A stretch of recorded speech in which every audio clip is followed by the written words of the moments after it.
Now, tonight we're starting off by paying a visit to what I think is one of the most fascinating places in Glasgow. Yeah, definitely. It's definitely somewhere that all visitors, I always take them up there. Great view over the city as well. And since 1832, the Necropolis has stood next to the cathedral and formed the last resting place of over 50,000 Glaswegians. Some famous, some colourful, and tens of thousands whose grave isn't even marked by a headstone. Hi, I'm Rachel. Hi, I'm Karen and we're the History Girls. We fancied a wee wander around Glasgow's Necropolis today. It opened for business in 1833 and we're here to find out a wee bit more about the exciting people And influential. that are associated with this fantastic space.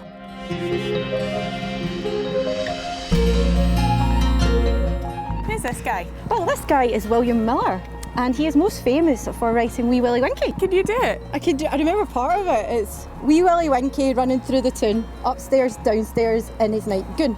Oh, nice one. I know, it's good. But interesting fact, first written in Scots. Oh, is it? Then translated to English later on. Because he died penniless, he just got plopped in with his family, and then after his death there was a subscription of friends and fans, and they built this monument to him and had it put up here, which would have cost a fair bit of money given that it's a nice granite with a nice bronze portrait profile, which kept getting nicked. Yeah, but that's a replica. That's a replica. I don't think that's bronze anymore. No, it's not. It's like a... It's fiberglass. This ridiculously over-the-top Baroque-style monument is that of Glaswegian actor and theatre owner John Henry Alexander. You can tell he liked the stage from the footlights here and the opening curtain.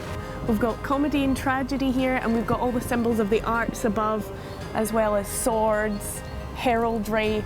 He was the manager as well as the owner of the Theatre Royal in Dunlop Street, which started doing a roaring trade after the other Theatre Royal burnt down. Everything else is so austere or trying to be something it's not, or trying to be Greek or trying to be ancient Rome or whatever, but this is just like, I want a stage, I want a poem. No, but think about it, he does have classical influence. I mean, he does, but it's more just because classical's related to the theatre. But he obviously earned himself a fair bit of money, hence this pretty fabulous monument, with his family's names on the back so that it doesn't spoil the ambience.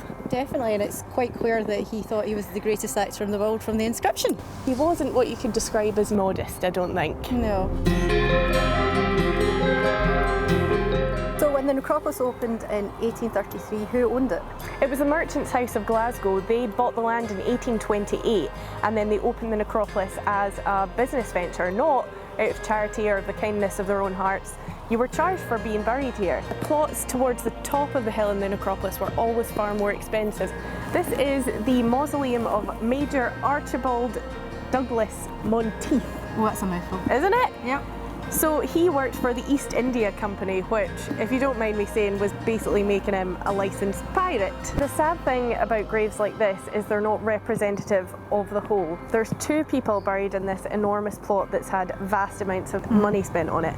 But there's a huge mass grave behind us. It's an open field where thousands upon thousands of people were buried in unmarked graves purely because they didn't have the money to spend on these grave monuments. So there's no plaque, no headstone, no monument, nothing. There's about 50,000 people buried in the Necropolis, and it's estimated that there's about 3,500 or so with a headstone or grave marker. Oh, it's sad that we could only visit a couple of the monuments and headstones today, but I'm sure we'll be back. Why don't we go and get a wee cup of tea? Definitely. Let's go.